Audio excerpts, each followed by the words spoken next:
Welcome to Roopa's kitchen video. ಇವತ್ತಿನ recipe peanut butter ಯಾವ ರೀತಿ ಮಾಡೋದು ಮನೆಯಲ್ಲಿ ಅನ್ನೋದು ನಾನು ಇವತ್ತು ರೆಸಿಪಿಯಲ್ಲಿ ಹೇಳ್ಕೊಡ್ತಾ ಇದ್ದೇನೆ. ಬನ್ನಿ ಯಾವ ರೀತಿ ಮಾಡೋದಂತ ನೋಡೋಣ. ಈಗ ಮೊದಲು ನಾನು ಒಂದು ಫ್ಯಾನನ್ನು ಬಿಸಿ ಮಾಡಲು ಇಟ್ಕೊಂಡಿದ್ದೇನೆ ನೋಡಿ. ಸ್ವಲ್ಪ ಬಿಸಿಯಾದ ನಂತರ ಈಗ ನಾನು ಇದಕ್ಕೆ ಅರ್ಧ kg ಶೇಂಗಾವನ್ನು ಹಾಕೋತಾ ಇದ್ದೇನೆ. ಲೋ ಫ್ಲೇಮ್ ಇಟ್ಕೊಂಡು ಚೆನ್ನಾಗಿ ಫ್ರೈ ಮಾಡ್ಕೋಬೇಕು ಶೇಂಗಾವನ್ನು.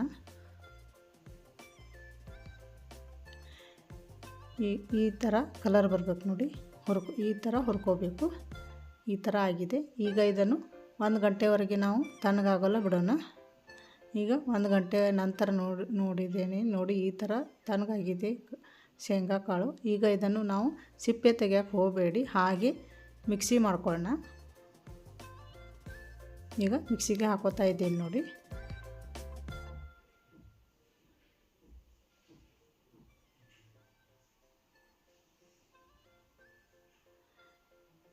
ದೋಸೆ ಹಿಟ್ಟಿನ ಥರ ಈ ಥರ ನಾವು ಮಿಕ್ಸಿ ಮಾಡ್ಕೋಬೇಕು ನೋಡಿ ಯಾವ ಥರ ಬಂದಿದೆ.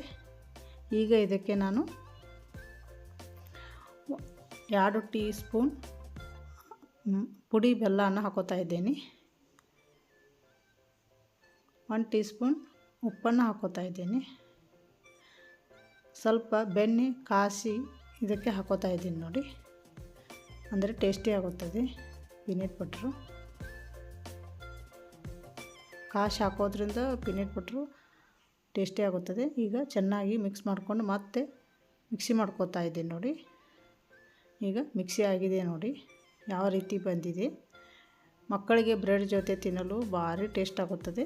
ಈ ರೀತಿ ಮನೆಯಲ್ಲಿ ಮಾಡಿಟ್ರೆ ಮಕ್ಕಳು ಬಹಳ ಇಷ್ಟಪಟ್ಟು ತಿಂತಾರೆ. ಇದನ್ನು 6 ತಿಂಗಳ ಮಟ್ಟನೂ ಹಾಳಾಗಲ್ಲ ಈ ಗ್ಲಾಸಿನ ಡಬ್ಬಿಯಲ್ಲಿ ಹಾಕಿಟ್ರೆ ನೋಡಿ. ಈಗ ನಾನು ಗ್ಲಾಸಿನ ಬರ್ನಿಯಲ್ಲಿ ತೆಗಿತಾ ಇದ್ದೇನೆ ನೋಡಿ.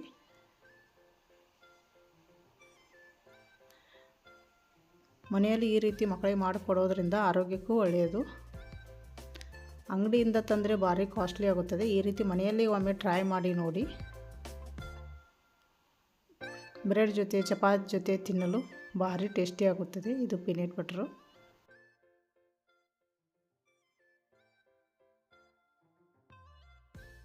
ಈ ರೀತಿ ಗ್ಲಾಸಿನ ಬರ್ನಿಯಲ್ಲಿ ಹಾಕಿಟ್ರೆ ಹಾಳಾಗಲ್ಲ 6 ತಿಂಗಳವರೆಗೂ.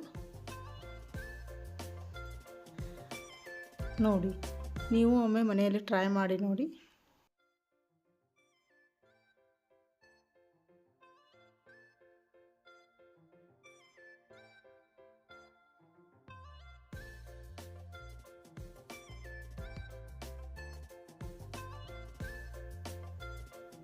ಹೀಗೆ ಬ್ರೆಡ್ ಜೊತೆ ಹಚ್ಕೊಂಡು ತಿನ್ಬೋದು.